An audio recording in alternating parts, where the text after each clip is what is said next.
I have come again today, and I want to talk about an experience that challenged me and changed my life forever. One of the worst things that will ever happen to you in this life is having money and you have no plans for it. And I'm talking about big money. I am very lucky that I learned this quite early. I started earning nearly 10 years ago, and somehow, I look at my life when I started earning, my attitude towards money when I started earning till date, and I'm grateful for the knowledge that came prior to that time. And I want to share this with you, irrespective of your age. This will help you to a large extent. There's this senior colleague of mine. In fact, I'm calling his name Pirfa Manven. He's now a reverend. So we were roommates. He was a very senior colleague that accommodated me while I was starting the university. So there was one time he randomly asked me a question. I don't even know if Pirfa can remember this. He then asked me that, what are my plans if I have 10 million naira? This was over 20 years ago.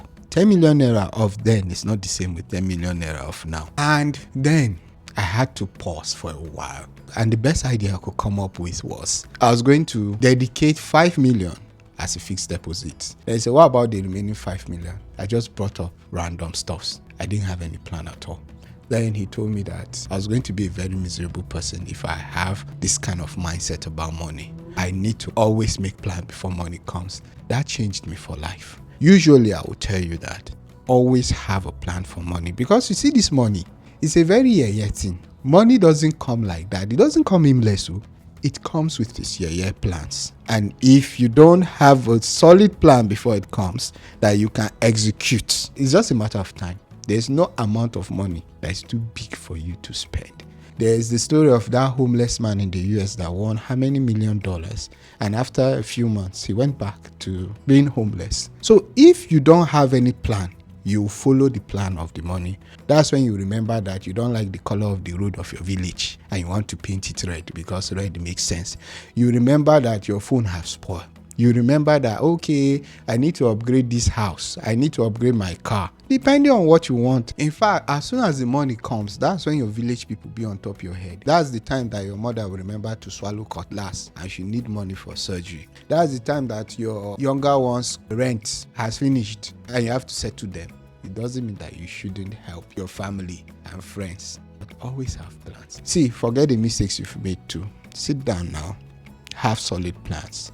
Have very reasonable plans for your life. And as soon as the money comes, execute them. In fact, have plans for a small amount of money, medium amount of money, and a large amount of money. It's very important so that you don't just wait for the big one.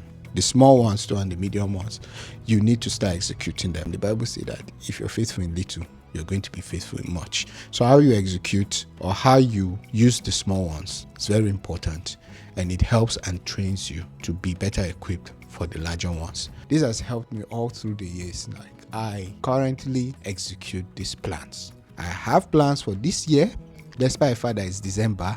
I have plans for next year. I have plans for the next 10 years if I'm still alive, and I have plans for way longer than that. And these are plans that I discuss with my wife too. Yes, you also have to involve your spouse if you're a married person. If you're even in very serious relationships, this is something you should talk about before you even get married. That's just for another day. So I don't drop info. Do whatever you want to do with it.